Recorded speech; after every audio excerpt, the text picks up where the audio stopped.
नमस्कार। India debate में आप सबका स्वागत है। मैं हूं आशुतोष।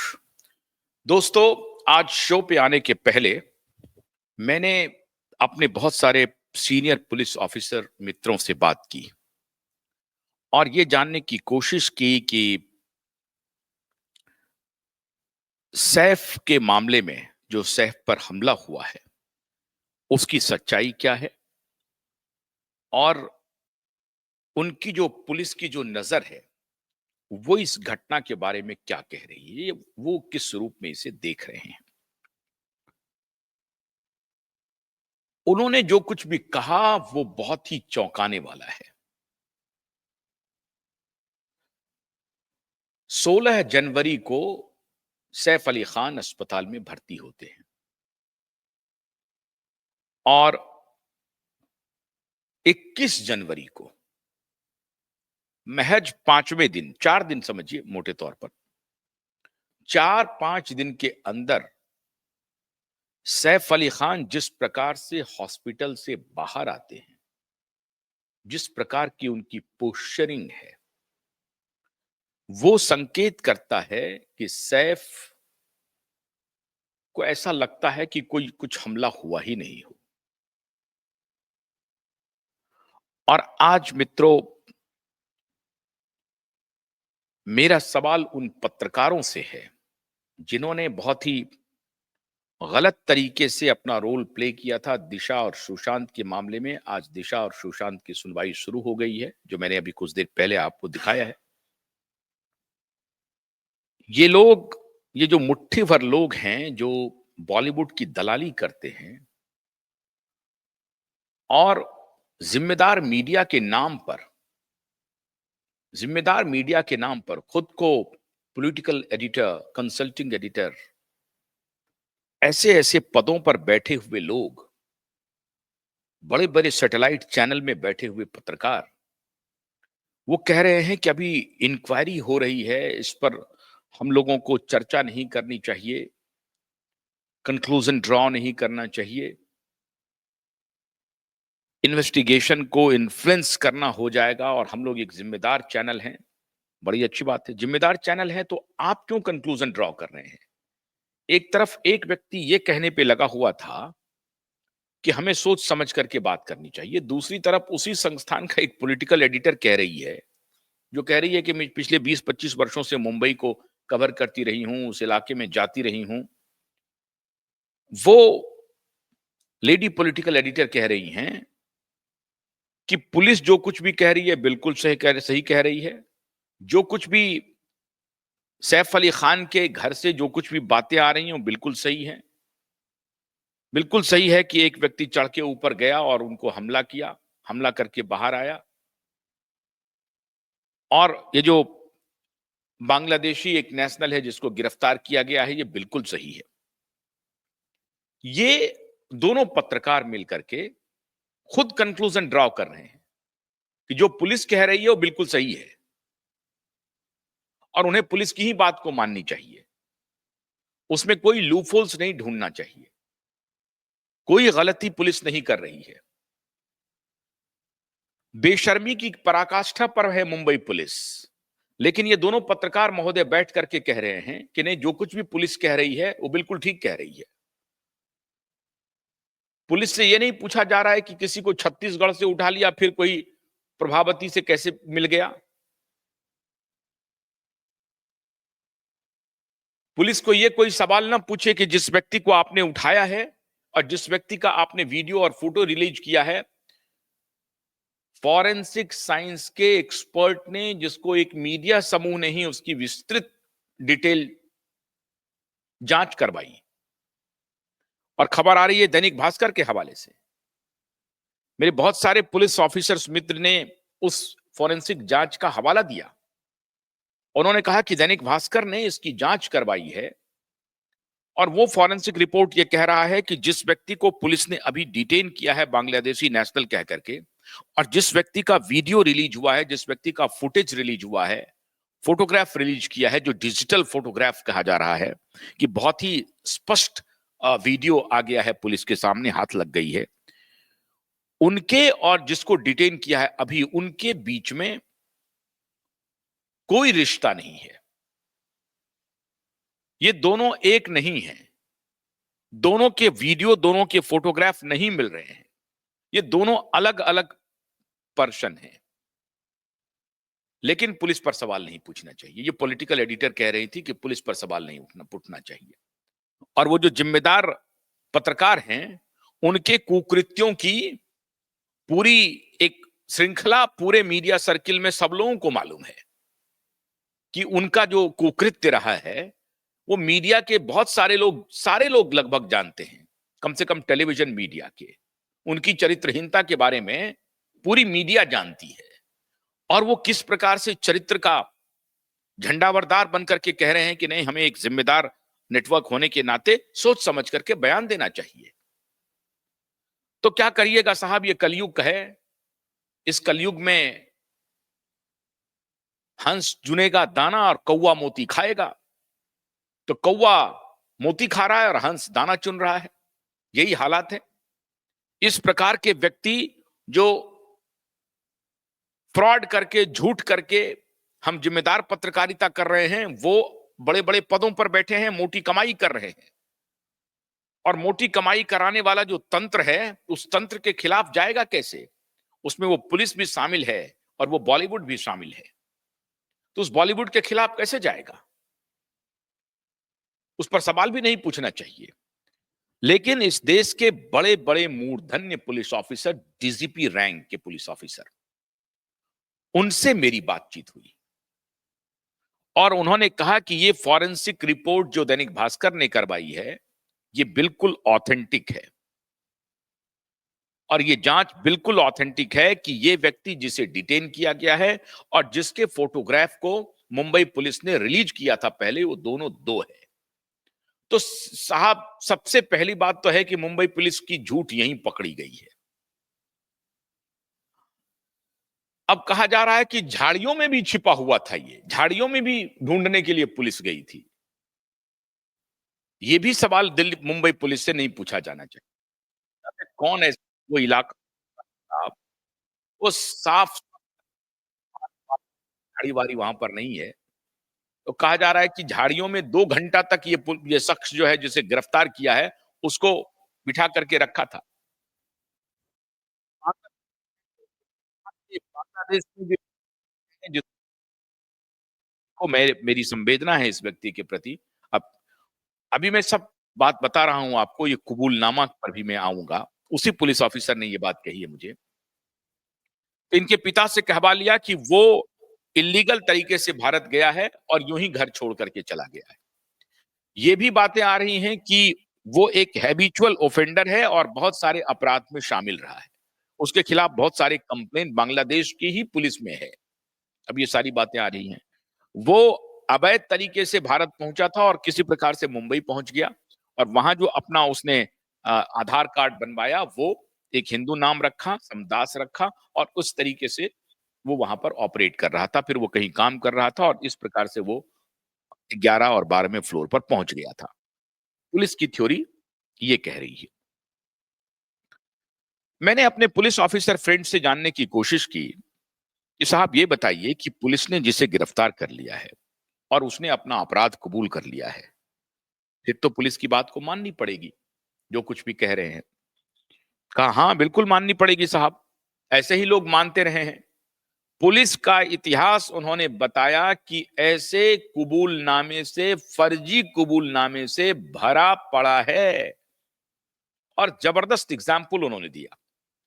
उन्होंने कहा कि साहब एक बड़े ही नामचीन व्यक्ति और उनकी वाइफ, उनका एक डायमंड का रिंग खो गया। अब साहब वो बड़े ही मशहूर व्यक्ति थे, उनकी पत्नी का डायमंड का रिंग खो गया है। पुलिस के पास कंप्लेन हुई, पुलिस परेशानी में पड़ गई कि साहब इनके डायमंड का रिंग अब ढूंढा कैसे जाए। तो बड़ी टीम लगानी पड़ी पुलिस को, जैसे कि सैफ अली खान के हमलावर को पकड़ने में पुलिस की टीम लगी है, उसी प्रकार से एक बड़ी टीम लग गई डायमंड के रिंग को ढूंढने के लिए। और डायमंड के रिंग को ढूंढने के लिए जब लगी टीम, तो एक पुलिस इंस्पेक्टर ने कहा कि साहब सबसे पहले तो हमें मैडम की जो पत्नी है, बेगम जो हैं, उनसे जरा बात करनी चाहिए, उनकी जो मोहतरमा है उनसे बात करनी चाहिए। तो जो हमारे साहब हैं उनकी जो पत्नी है, मैडम से बात करनी चाहिए। तो मैडम के पास इंस्पेक्टर साहब पहुंच गए और उन्होंने कहा कि मैडम ये बताइए कि हम वो रिंग ढूंढ लाएंगे, आप चिंता मत करिए, आप बेफिक्र रहिए। आप ये बताइए कि वो रिंग किस प्रकार का था, कैसा था, कहां से आपने खरीदा था? तो उसने एक पूरा हुलिया बताया कि भाई हमारा ये जो डायमंड का रिंग था वो इस प्रकार का था और ये उसका हुलिया था, छोटा था, बड़ा था, जो भी था। उस रिंग में डायमंड कितने थे, एक ही डायमंड था और या बहुत सारे डायमंड थे? तो ये सब उन्होंने पूरा हुलिया पता किया और साथ ही साथ ये भी पता कर लिया कि ये कहां से आपने खरीदा था। तो मैडम ने कहा कि भाई फलाने दुकान से हमने खरीदा था, बहुत ही मशहूर डायमंड कारोबारी था, सोना कारोबारी था। कहा कि आप चिंता मत कीजिए, आपका डायमंड का रिंग मिल जाएगा। 2-4 दिन के बाद उस इंस्पेक्टर ने आकर के दावा कर दिया कि हमने डायमंड का रिंग ढूंढ लिया है और जो चोर है उसे भी गिरफ्तार कर लिया है। कहा ये तो बड़ी कमाल की बात हो गई साहब, ये तो पुलिस ने कमाल कर दिया। चोर को भी गिरफ्तार कर लिया और डायमंड रिकवर भी कर लिया। कहा कि हाँ साहब, डायमंड रिकवर हो गया है। तो कहा साहब कि ठीक है। तो बड़े साहब वहां पहुंचे, उन्होंने उस चोर को जो पकड़ा था इंस्पेक्टर ने, उन्होंने कहा कि उसको लाओ मेरे सामने साहब। बड़े साहब पहुंचे, उन्होंने पूछा कि यार तुमको ये कैसे तुमने चोरी कर ली? तो फिर उसने कबूल कर लिया कि हाँ साहब ऐसे ऐसे बात थी, हमने ये कर लिया, लेकिन आप मुझे छोड़ दीजिए, ये मैं रिंग वापस कर रहा हूं। इस प्रकार से क्या हुआ कि उसको, चूंकि वो मामला अभी अदालत नहीं पहुंचा था, तो पुलिस ने उसको अरेस्ट नहीं किया, बोला कि इस मामले को यहीं रफा दफा कर देते हैं। अब ये रिंग मिल ही गया है, मैडम भी अब खुश हैं, मोहतरमा खुश हैं और उनके जो हस्बैंड हैं वो भी खुश हैं, कोई कंप्लेन कराना नहीं चाहते हैं और अब इस केस को यहीं पर क्लोज कर देते हैं। और इंस्पेक्टर साहब तो, साहब उनकी तो बल्ले बल्ले हो गई। इंस्पेक्टर साहब को पूरा महकमा जो है सो सैल्यूट करने लगा कि कमाल कर दिया इंस्पेक्टर साहब ने, और उनको आउट ऑफ टर्न प्रमोशन भी मिल गया। तो बहुत सारी बातें हो गई, इसमें सारे खुश हो गए, इंस्पेक्टर भी खुश हो गए, मैडम भी खुश हो गई, मैडम के हस्बैंड भी खुश हो गए और बड़े ऑफिसर भी खुश हो गए और चोर भी खुश हो गया। चोर भी अपना चलता बना। साहब 15 दिन के बाद क्या हुआ कि वो मोहतरमा अपनी वार्डरोब को चेक कर रही थी। उस वार्डरोब में से वो उनका जो डायमंड का रिंग था वो गिर गया। उन्होंने देखा कि अरे ये तो डायमंड का रिंग यहीं पर है, तो फिर ये रिंग कौन सा है? वो फौरन पहुंची अपने हस्बैंड के पास, उन्होंने कहा कि ये डायमंड का रिंग तो मुझे वार्डरोब में मिला है, मेरे कपड़े में था ये। तो उन्होंने कहा अरे ये कैसा हो गया? तो फिर वो रिंग कौन सा है? ये लोग पहुंचे पुलिस वाले के पास, इंस्पेक्टर के पास। इंस्पेक्टर ने कहा कि नहीं साहब ऐसी ऐसी बात है। तो कहा कि नहीं, आप तो ये रिंग नहीं है, वो आपने मुझे नकली रिंग दे दिया, ये दे दिया। उस पर तोहमत लगने लगी। फिर वह साहब, बड़े साहब आ गए। तो बड़े साहब आ गए, बड़े साहब ने कहा कि नहीं नहीं, उसको बुलाओ, उस चोर को बुलाओ जिसने ये चोरी की थी रिंग को, मैं उनसे तब पूछताछ करूंगा, तुमसे नहीं होगा। इंस्पेक्टर को कहा कि आप चुप रहो। बड़े साहब पहुंच गए, साहब कप्तान साहब। बड़े साहब पूछने लगे कि साहब ये बताओ कि तुमने ये चोरी की, तो फिर कैसे चोरी की, तुमने ये चोरी की? कहा जी बिल्कुल की। बोला कि लेकिन ये तो रिंग हम हमारे पास मिल गया, वो तो चोरी हुई नहीं।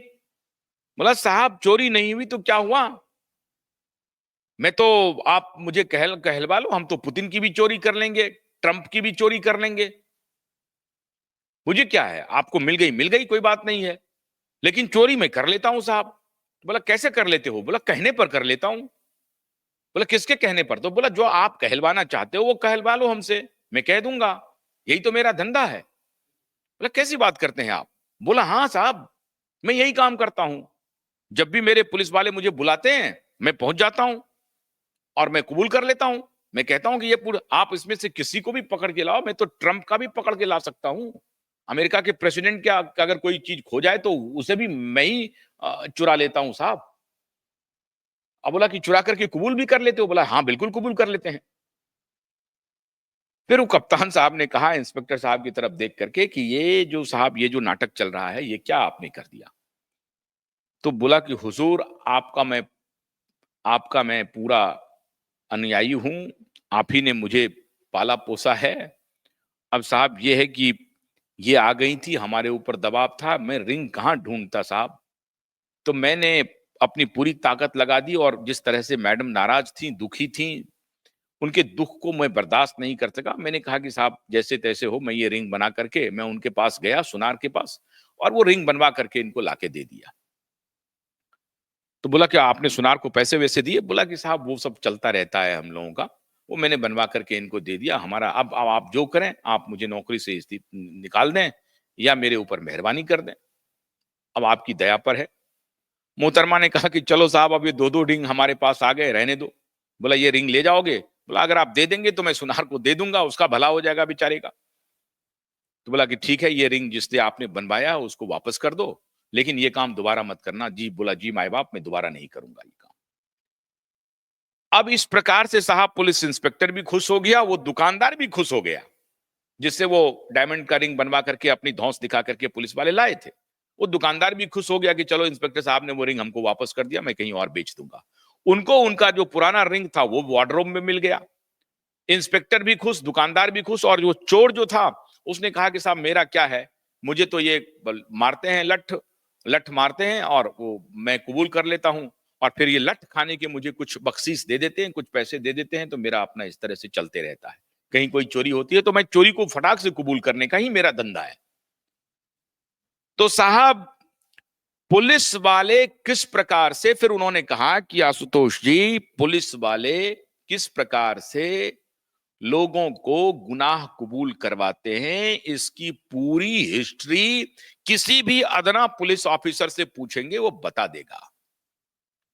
और ये बिल्कुल झूठ स्टोरी है। उन्होंने पूरे डंके के चोट पर कहा कि मुंबई पुलिस ये पूरी झूठी स्टोरी प्लांट कर रही है और मीडिया के कुछ पत्रकार इस पूरी स्टोरी को पूरी तरह से छाप रही है, टेलीविजन में प्रचारित प्रसारित कर रही है। पूरी झूठी की झूठी खबर है ये। और अगर झूठी खबर नहीं है तो सारे सीसीटीवी फुटेज को एक बार को सबके सामने लाना पड़ेगा। अब उन्होंने डॉक्टर के बारे में कहा, ये पुलिस ऑफिसर की बात मैं कह रहा हूं। उन्होंने डॉक्टर के बारे में कहा कि मैंने डॉक्टर का ऐसा स्टेटमेंट कभी सुना नहीं है। उन्होंने कहा कि जब जब सैफ अली खान हॉस्पिटल आए तो शेर की तरह आ रहे थे, शेर की तरह। अब कमाल हो गया। उधर पत्रकार कह रहे, पत्रकार जो इस पर टिप्पणी कर रहे वो मैं बताता हूं आपको। वो शेर की तरह आ रहे हैं सैफ अली खान, कोई एकदम अकड़, बिल्कुल कि कुछ नहीं घायल हूं, कुछ नहीं, कोई बात नहीं, खून बह रहा है, कोई बात नहीं। ऐसा लग रहा था कि किसी कारगिल के सीमा पर से युद्ध लड़ के आ रहा हो। तो ये डॉक्टर कह रहे हैं शेर की तरह आ रहे हैं साहब। बोला कि अरे डॉक्टर तुम मेडिकल साइंस के आदमी यही सब कहोगे कि शेर की तरह आ रहे हैं, ये आ रहे हैं, वो आ रहे हैं, तुमको ये सब कहने की क्या जरूरत है? तुम बोलो कि वो आए थे, हम करने के लिए जा रहे हैं। तो फिर उन्होंने कहा कि ये डॉक्टर का भी स्टेटमेंट जो है ये फॉल प्ले वाला स्टेटमेंट है। और उन्होंने कोरोबरेट किया कि ये पूरा जो पूरा केस है, पूरी दाल है, वो संपूर्ण काली है। ये पुलिस के हवाले से ये बात मैं कह रहा हूं, मैं दूसरे सोर्स के हवाले से मैं बात नहीं कह रहा हूं। ये पुलिस वाले ये टिप्पणी कर रहे हैं। उन्होंने कहा कि शेर की तरह जा रहे हैं साहब। तो पहला तो ये कहा। दूसरा, अब ये पत्रकार महोदय देखिए, पत्रकार महोदय कह रहे हैं कि उन्होंने आईसीयू के एक डॉक्टर से बात की। उन्होंने पूछा कि यार ये अगर इतना गंभीर ऑपरेशन था 6 घंटे के बाद, उसके बाद जो ये वापस आया है तो क्या इस चाल में चल सकता है? तो आईसीयू वाले डॉक्टर ने कहा, किसी फर्जी डॉक्टर का नाम लेकर के, ये जो पत्रकार हैं वो दलाली कर रहे हैं ना, तो डॉक्टर का नाम लेकर के बोलना शुरू कर दिया साहब कि नहीं नहीं नहीं नहीं नहीं नहीं नहीं, अगर अगर कोई बहुत खतरनाक ऑपरेशन नहीं हुआ है और नॉर्मल ऑपरेशन हुआ है तो आजकल एंटीबायोटिक्स ऐसे दिए जाते हैं कि आप आराम से चल के जा सकते हैं, तो ये चल सकते हैं, कोई बात नहीं है। याद करिए आप, मीडिया में ब्रीफिंग चल रही है, 6 घंटे का सीरियस ऑपरेशन चल रहा है, सीरियस ऑपरेशन। और ये वो सारे डॉक्टर कह रहे हैं कि भगवान ने इन्हें बचा लिया, 2 मिलीमीटर अगर रहता तो ये पता नहीं क्या होता। इतना सीरियस ऑपरेशन था 6 घंटे तक। 6 घंटे कोई, अब आप समझिए कि अगर छोटा मोटा घाव लगा हुआ है तो उसका 6 घंटे तक ऑपरेशन चलेगा। प्लास्टिक सर्जरी हो रही है, न्यूरो सर्जरी हो रही है, अजीब तरह का एकदम से नाम ले लेकर के बोले जा रहे हैं डॉक्टर साहब। तो एक तो शेर की तरह आना और शेर की तरह जाना भी हो रहा है। जब ये बाहर निकले हैं साहब तो और शेर से भी सवा शेर होकर के निकल रहे हैं। हाथ हिलाते हुए, चाल में कोई डगमगाहट नहीं, एकदम से सुंदर हुए थे, काला चश्मा, एकदम से हीरो। खैर ये तो बनावटी होता ही है एक्टर्स का, वो तो नकली होते ही है, इसमें कोई, बिल्कुल नकली होते हैं। ये अगर एक पौवे भर के व्यक्ति को, ये जो शरीर दिखाने वाले व्यक्ति हैं, ये कितने नकली हैं ये तो पता चल गया। बदन खोल करके, सारा बटन खोल करके जो ये जा रहे हैं नवाब साहब कितने गुर्दे वाले हैं और कितने बाजू वाले हैं ये पता चल गया। जो कि अगर वो व्यक्ति भी, वो बांग्लादेशी भी बेचारा, अगर उसने भी खंजर मारा है एक पल के लिए भी मान ले, जो कि झूठ है, लेकिन एक पल के लिए मान ले कि उसी बांग्लादेशी ने इसको बेचारे को पीछे से छुरी चलाई हो, तो उसकी हालत देखिए और इस शख्स की हालत देखिए देखने में। लेकिन नकली ये कितना है, नकली कितना है वो देख लीजिए। और अगर ये नहीं है और वो शख्स ने चलाया है तो वो कितना है। तो बिल्कुल ना तो फॉरेंसिक रिपोर्ट मिल रहा है और ये व्यक्ति का जो नकलीपन है ये भी सामने आ रहा है। तो वो 6 घंटे के जो ऑपरेशन वाली बात थी वो भी बिल्कुल एक प्रकार से झूठी लग रही है, वो कहानी प्लांट की गई। तीसरी बात महत्वपूर्ण, करीना को गाड़ी ड्राइव करने के लिए आती है, इब्राहिम को गाड़ी ड्राइव करना आता है, तो फिर इब्राहिम लेकर के नहीं जाता है हॉस्पिटल। हॉस्पिटल जो छोटा बेटा है तैमूर, वो लेके जा रहा है साथ में। तैमूर साथ में है, करीना हो सकता है साथ में हो, लेकिन ऑटो वाले तो बोल ही नहीं रहे करीना का नाम। इधर कह रहे हैं कि करीना तो डर से भाग करके चली गई करिश्मा के पास, घर वालों के पास चली गई, और अब्राहम बाद में पहुंचा है हॉस्पिटल। तो अब इस स्टोरी में कितने पेच खुल रहे हैं। और ये दो पत्रकार महोदय बैठ करके कह रहे हैं कि नहीं नहीं, हमें तो जिम्मेदारी पूर्ण रिपोर्टिंग करनी चाहिए। और एक जो पॉलिटिकल एडिटर कह रही हैं कि हम तो मुंबई को इतना नजदीक से कवर करते रहे हैं, हमें कोई फॉल प्ले नहीं लग रहा है, जो कुछ भी स्टेटमेंट आ रहा है सैफ अली खान के घर की तरफ से वही बिल्कुल सही है। डक्ट से अंदर चला गया, कोई मेन एंट्री पर कोई जबरदस्ती घुसने का कोई निशान नहीं है, और 8-8 लोग रहते हैं उस घर में, अधेड़ जवान 8-8 लोग, महिला और पुरुष दोनों मिला करके। 8 लोगों में से कोई उस व्यक्ति को गिरफ्तार नहीं कर सकता है, पकड़ नहीं सकता है, दबोच नहीं सकता है, शोर नहीं मचा सकता है। बहुत सारे वकील साहब कह रहे हैं, वो चिल्ला चिल्ला करके बोल रहे हैं कि साहब वो 11-12 फ्लोर से नीचे आ रहा है, अकेला है, वो दिख रहा है, बाहर जाकर के देख सकता है, तो भी शोर नहीं मचा। अपार्टमेंट के लोग खड़े हो सकते हैं, 10वीं फ्लोर पे जाकर के कॉल बेल बजा करके अपने पड़ोसी को बोल सकते हैं कि साहब इस तरह से घटना हुई है, बाहर आइए। 9वीं फ्लोर पे जा सकते हैं, कितना देर वक्त लगता है, सेकंड्स में आप अंदर नीचे जा सकते हैं। उसी फायर एग्जिट से आप जा सकते हैं, लिफ्ट का रास्ता ले सकते हैं, कुछ भी कर सकते हैं, गार्ड को शोर मचा के बुला सकते हैं। जब तक वो नीचे आएगा आप लिफ्ट से नीचे जा सकते हैं। लेकिन सारे लोग दहशत में आ गए, सारे लोग डर गए। 8-8 लोग कमरे में हैं, सारे लोग डर गए। और ऐसा मुमकिन ही नहीं है कि 11वें और 12वें फ्लोर के एकदम एग्जिट और एंट्री पे सीसीटीवी कैमरा इंस्टॉल ही नहीं हो। और अगर नहीं है तो सबसे पहले सतगुरु अपार्टमेंट के सारे नॉर्म्स को कैंसिल करके पूरे सतगुरु अपार्टमेंट को पुलिस को सील कर देना चाहिए। उनका जो कुछ भी प्रबंधन करने वाला कोई भी जो एजेंसी है उसको बुला करके कहना चाहिए कि आपकी सारी सर्विस को हम खत्म करते हैं अगर आप सिक्योरिटी नहीं प्रोवाइड नहीं कर पा रहे हैं। 50-50, 100-100 करोड़ के फ्लैट ओनर्स हैं वहां पे, बड़े पैसे वाले रह रहे हैं, 2-2 फिल्म स्टार रह रहे हैं वहां पे, करीना कपूर रह रही हैं, सैफ अली खान रह रहे हैं, और सैफ की संभवतः पहली पत्नी अमृता सिंह रह रही हैं अपने बच्चों के साथ। इतने स्टार्स रह रहे हैं उस अपार्टमेंट में, लेकिन सिक्योरिटी का कोई इंतजाम नहीं, सीसीटीवी का कोई इंतजाम नहीं। और दोनों पत्रकार मिलकर कह रहे हैं कि नहीं नहीं, जो कुछ भी थ्योरी पुलिस की तरफ से आ रही है वही सही है। अब चौथी बात उन्होंने बताई, हॉस्पिटल से बाहर आना, उसका फोटो, अंदर जाने में शेर की तरह आए, तैमूर लेके जा रहे हैं, अब्राहम लेके नहीं जा रहे हैं, पहले स्टोरी आई कि अब्राहम को गाड़ी चलाना नहीं आता, करीना को गाड़ी चलाना नहीं आता, दोनों को गाड़ी चलाना आता है साहब। और अभी तक ऑफिशियल स्टेटमेंट करीना का तो लिया गया है, लेकिन इतनी बातें हो रही हैं, सैफ अली खान आकर के चुप्पी लगा दिए, वो कुछ भी नहीं बोल रहे हैं, उनका कोई स्टेटमेंट नहीं आया है। पुलिस ने क्या स्टेटमेंट लिया ये वो जानते होंगे। अब चौथी पांचवी बात ये हो रही है कि इस पूरे इन्वेस्टिगेशन को बांग्लादेश के तरफ टर्न कर दिया गया है, मुंबई से बहुत दूर ले जाया गया है पूरे इन्वेस्टिगेशन को, बांग्लादेश, ढाका चला गया अभी इन्वेस्टिगेशन। अब यह मामला हो गया कि साहब एक अवैध घुसपैठिया वहां पहुंच गया है देश में। महाराष्ट्र सरकार के जिम्मेदार मंत्री नीतीश राणे ने कहा कि ये हमला ऐसा दिख रहा है कि ये फर्जी है, ये पूरा फिल्मी है, ये लग रहा है कि हम कोई फिल्म देख रहे हैं। और मैं समझता हूं कि मेरे नेटवर्क के बाकी लोग और आप जो देख रहे हैं हमारे दर्शक, सबको ये लग रहा है कि ये पूरा का पूरा मामला एक फिल्म है और आप फिल्म देख रहे हैं।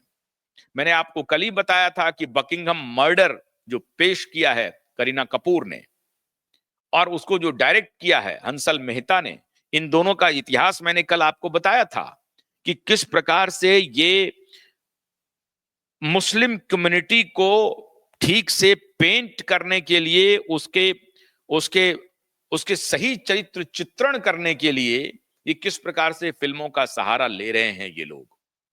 तैमूर नाम रखने वाले और जहांगीर नाम रखने वाले और इब्राहिम नाम रखने वाले वो अपने काम पर लगे हुए हैं। डिस्प्यूट प्रॉपर्टी का भी है, 1200 करोड़ प्रॉपर्टी का भी है, पार्टी भी चल रही है वहां पर, कितनी थ्योरी चल रही है सोशल मीडिया पे। इब्राहिम का भी हाथ हो सकता है, करीना का भी हाथ हो सकता है, कुछ भी हो सकता है, सारी थ्योरियां चल रही हैं। और ध्यान रहे, आज मैं आपको एक और एंगल देता हूं। करिश्मा कपूर की जो शादी टूटी थी अमिताभ बच्चन के बेटे अभिषेक बच्चन से, तो आपको मालूम, बहुत दबी जुबान में बॉलीवुड में सारे लोगों को यह मालूम है कि रणधीर कपूर की जो पत्नी है वो करिश्मा और करीना की जो मां है, वो साहब पैसे पैसे पैसे पैसे को ही पहचानती है। तो पहली बेटी की भी जो शादी उन्होंने की जो कि टूट गई, तो पहली बेटी की शादी अमिताभ बच्चन के बेटे से लगभग तय थी, लेकिन उनको लगा कि साहब ये अभी एबीसीएल से उभरे हैं और इनके पास उस तरह की संपत्ति नहीं है जिस संपत्ति की तलाश वो कर रही हैं, तो उन्होंने उस शादी को तोड़ दिया। फाइनेंस एक बहुत बड़ा मुद्दा था और शादी किया किससे? एक दिल्ली के व्यवसायी से, संजय कपूर से, क्योंकि वो बहुत पैसे वाला था, वो एक अमीर बिजनेसमैन था और वो, जबकि वो पहले से डिवोर्सी था।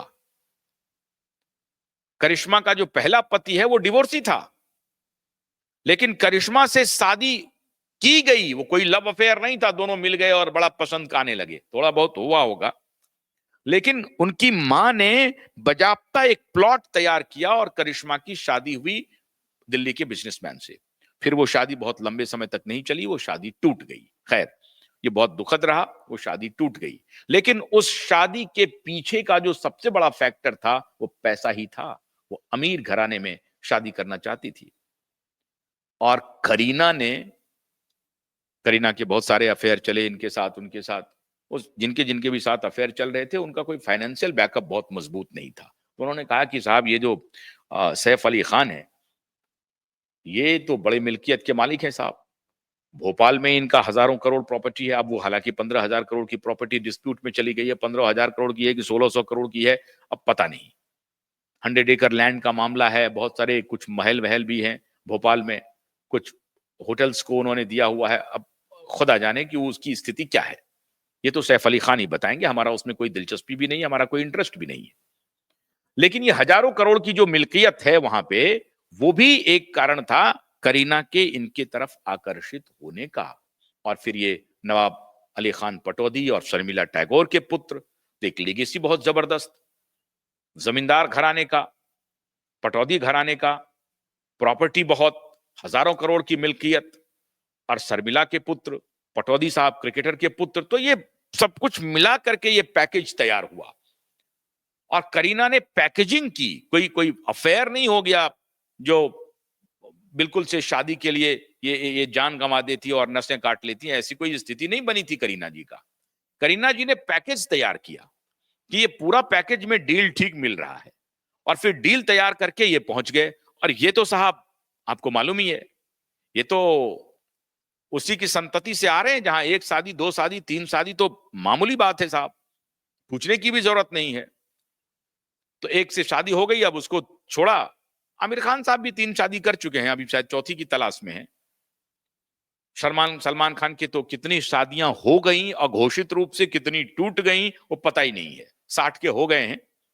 एक बचा है शाहरुख खान, वो किसी तरीके से उनकी जो बेगम है वो उनको पकड़ के रखी हुई है। लेकिन ये खान ब्रदर्स की यही कहानी है। तो ये शादियों के बारे में बहुत ही अच्छा रिकॉर्ड रहा है इनका। अगर शादियों का रिकॉर्ड होता कि कितनी शादियां करने से आपको कितना मेडल मिले, तो उसमें सैफ अली खान अभी नए एंट्रांट हुए हैं, अभी 60 के हुए नहीं हैं, अभी 54-55। हालांकि हम, मुझे तो लगता नहीं है कि ये 60 के नीचे है। उसमें भी इन्होंने बर्गलरी की है, झूठ बोला है, झूठ ही बोला होगा। शरीर से तो दिख रहे हैं कि ये 60 के हैं, लेकिन कुछ इधर उधर करके अपना झूठ वूठ, पता नहीं, भगवान जाने, उस पर मेरी कोई दिलचस्पी नहीं है। हो सकता है 54 साल के हों ये, और 54 साल के व्यक्ति हैं, 54 साल के अभी हैं, तो 60 तक अभी जाना है। तो हो सकता है कोई तीसरी शादी का कुछ प्लान वैन बन रहा होगा, कुछ भी हो सकता है। क्योंकि ये आप पक्का मान के चलिए कि कोई बाहर का इंट्रूडर आकर के सैफ अली खान पर हमला नहीं किया है। दिक्कत यह है कि पुलिस मैनेज हो रही है, दिक्कत यह है कि मेन स्ट्रीम मीडिया मैनेज हो रही है। मीडिया वाले सवाल तो उठा रहे हैं, लेकिन उसी के गैंग के लोग उनके इस सवाल को डॉज कर देते हैं, पूरे सवाल को ही स्नप कर देते हैं, और इधर से हवा निकाल देते हैं कि नहीं नहीं, पुलिस जो कह रही है वो बिल्कुल सही थ्योरी है। मैंने पुलिस की थ्योरी पर यकीन है, लेकिन सैफ अली खान का स्टेटमेंट अभी तक नहीं आया है, ये अविश्वसनीय है। तो जो हमारे पुलिस ऑफिसर जो फ्रेंड हैं, उन्होंने जो हमें बताया, और उन्होंने कहा कि ये चारों फैक्टर्स ये बतलाता है कि ये स्टोरी पूरी तरह से कुक्ड अप है। और ध्यान रहे, अगर पुलिस वाले सिर्फ इस आधार पर कि उन्होंने अपना गुनाह कबूल कर लिया है, अगर ये मामला अदालत के ट्रायल में पुलिस साबित नहीं कर सकी, जो कि नहीं कर पाएगी, जो कि नहीं कर पाएगी, अब वो कहेंगे कि मैंने फिंगरप्रिंट ले लिए और गूगल पे के आधार पर मैंने पकड़ लिया, ये सारी बातें चलेंगी। लेकिन अगर ये मामला, अभी बेचारे पुलिस से, वही डायमंड रिंग वाली कहानी है, अभी पुलिस ने कहा होगा कि भैया तुम अभी मान लो हाई प्रोफाइल मामला है, लेकिन हम तुमको बचा ले जाएंगे, चिंता मत करो, लेकिन अभी मीडिया वाले पीछे पड़े हुए हैं, लोगों का दबाव है, तो अभी तुम ये काम थोड़ा सा मुझे मदद कर दो। ये पुलिस करते रहती है, पुलिस करती ही है। ये बात पुलिस वालों ने ही बताई कि साहब जब उनके ऊपर दबाव पड़ता है, कोई मिलता नहीं है, तो आनंद फानंद में किसी को कन्विंस करके लाया जाता है, अगर कन्विंस नहीं होता तो जबरदस्ती पकड़ लेते हैं हम लोग। ये दोनों बातें उन्होंने कही। एक तो पहले मना करके लेके आते हैं, उनको कहते हैं बेटा कबूलनामा करना है, तुम इसे कबूल कर लेना और बाकी हम तुम्हारा इंतजाम कर देंगे, तुम चिंता मत करो। तो जब ये थाने से अदालत तक की यात्रा करेगी, ये जो डिटेन किया गया है जिस व्यक्ति को, और जब इसकी इंक्वायरी शुरू होगी और अदालत में अगर इस व्यक्ति के कबूलनामे और उस वक्त के स्टेटमेंट मैच नहीं हुए, जो कि नहीं होंगे, क्योंकि सत्य तो आप कब तक आप उसको दबा के रखेंगे। बीच में कहा गया कि आप जो इन्वेस्टिगेटिंग ऑफिसर है उसको बदल दिया गया, तो उसके लिए पॉलिटिकल एडिटर कह रही थी कि देखिए रात में इन्वेस्टिगेशन के लिए एक इंस्पेक्टर होता है, दिन में उनके ऊपर एक सीनियर होता है, तो उस इंस्पेक्टर को हटा करके दूसरे को लाया गया है। अरे लाया क्यों गया, तो उनका हटा दिया जाता है, ये होता ही है, वो नियम है। वो नियम का भी हवाला देने लगी। अरे नियम का हवाला नहीं था, वो रात में वो इंस्पेक्टर था, वो कैरी ऑन करता वो इन्वेस्टिगेशन को, वो इन्वेस्टिगेशन को कैरी ऑन करता। उन्हें हटाया क्यों गया? जब इतना हाई प्रोफाइल केस है तो उन्हें हटाने की आवश्यकता क्या थी? उनको लग रहा था कि शायद ये कहीं हमारी बात पे चल ना पाए, तो इंस्पेक्टर को भी हटा दिया गया और उसके लिए पत्रकारों की फौज खड़ी है, कहती नहीं नहीं नहीं नहीं, वो तो वहां एक चलन है कि रात को इंस्पेक्टर लेवल का अधिकारी रहेगा और दिन को सीनियर अधिकारी उसको सुपरवाइज करते हैं। तो वो इंस्पेक्टर लेवल के अधिकारी को हटाया गया है, दूसरे को लाया गया है। बड़ी अच्छी बात है साहब। सवाल है कि जब रात कोई घटना हुई, वो समझ रहा है, वो चीजों को फॉलो कर रहा था, तो उसको हटा करके दूसरे को लाया क्यों गया? ये भी मान लेते हैं कि चलिए ले आइए, कोई बात नहीं, इसमें जब इतने पुलिस वाले जांच कर रहे हैं तो एक ही बात है, वो डिटेल फॉरवर्ड करता होगा अपने कलीग को और कहता होगा कि इन इन बिंदुओं पर हमने जांच कर ली है, अब आप इनको एक बार फिर से या तो जांच कर लीजिए या इस जांच से आप आगे बढ़िए, जो भी होता होगा। अब ये तो पुलिस का अपना एक प्रोटोकॉल है, उस प्रोटोकॉल के हिसाब से पुलिस काम कर रही होगी, करना भी चाहिए। इस पर हमें कोई आपत्ति नहीं है, ना ही किसी को आपत्ति है।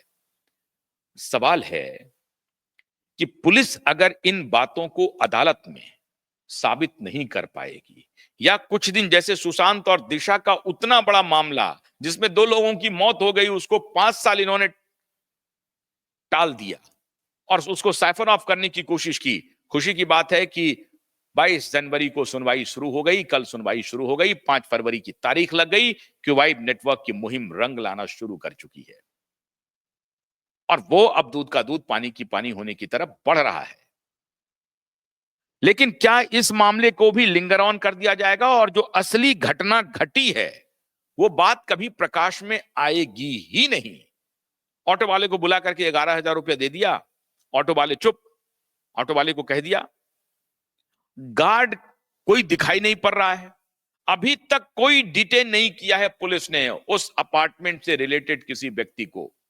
ना तो इनके यहाँ के मेड को डिटेन किया है, ना अपार्टमेंट के किसी गार्ड को डिटेन किया है, ना उस सिक्योरिटी एजेंसी को बुला करके पूछा है कि साहब इस तरह की घटना हो गई है, तुम क्या कर रहे हो।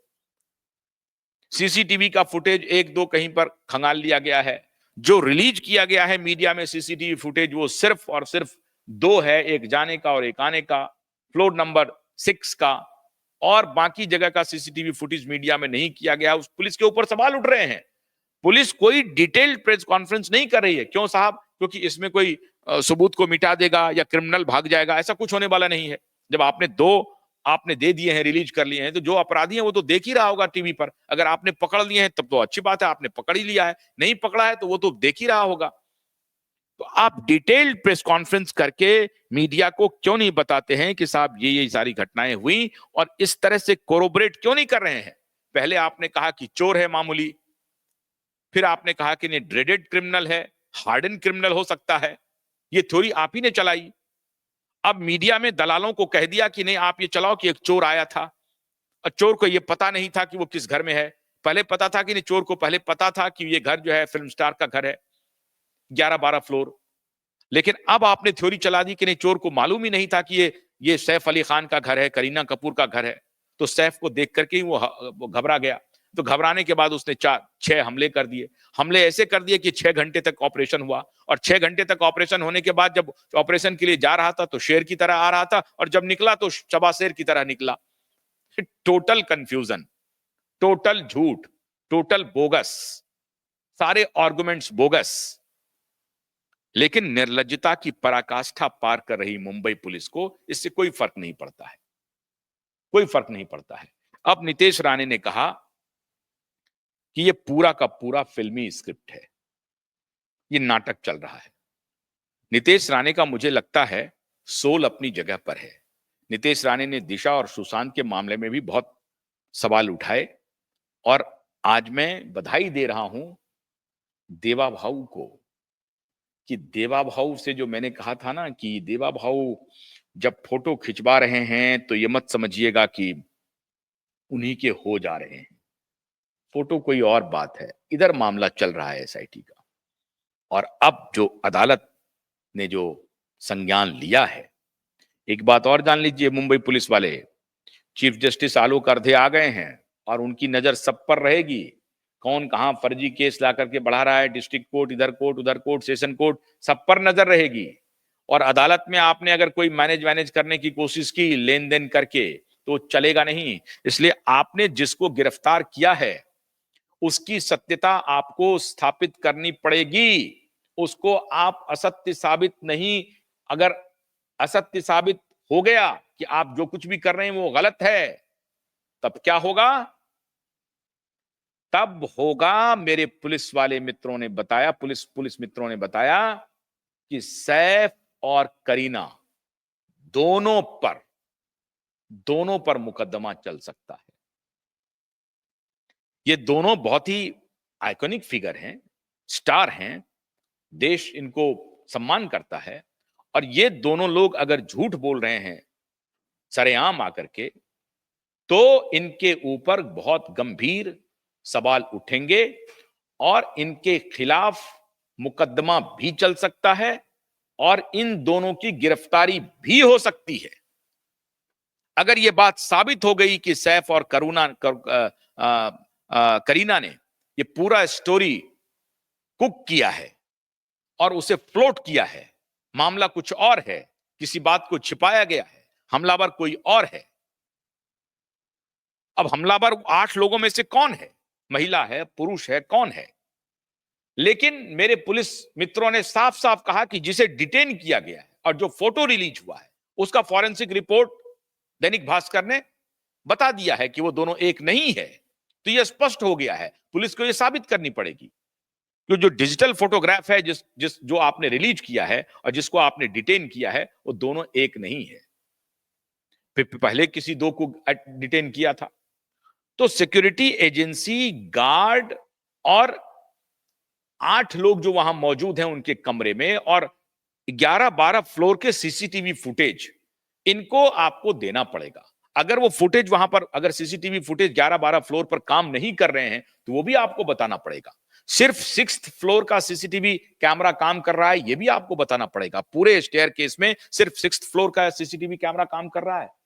इसलिए ये पूरी तरह से ये फिल्मी स्क्रिप्ट है और ये फिल्म पूरी तरह से फ्लॉप होने वाली है। मैंने कल ही आपको बताया था कि 1992 से लेकर के 2024 तक की सारी फिल्में इनकी फ्लॉप रही है। एक दो एक्सेप्शन 2001 2002 के आसपास कोई मूवी आई थी, वो भी आपको शायद याद नहीं होगी, वो थोड़ा सा बिजनेस कर पाई थी, वरना इस एक्टर की सारी फिल्में फ्लॉप ही रही हैं। नेपोटिज्म का सबसे बड़ा मिसाल है ये बॉलीवुड इंडस्ट्री में, सबसे बड़ा मिसाल। क्योंकि मां शर्मिला टैगोर बड़ी अदाकारा थी, पिताजी मंसूर अली खान पटौदी बड़े क्रिकेटर थे और हजारों करोड़ की मिल्कियत थी, पैसे वाले थे।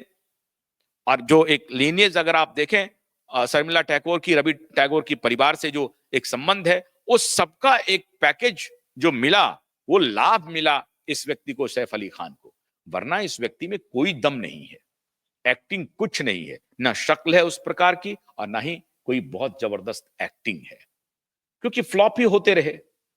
तो बाप मां के नाम को बेच करके किसी प्रकार से फिल्में तो मिलती रही, लेकिन फ्लॉप पर फ्लॉप फिल्में रही।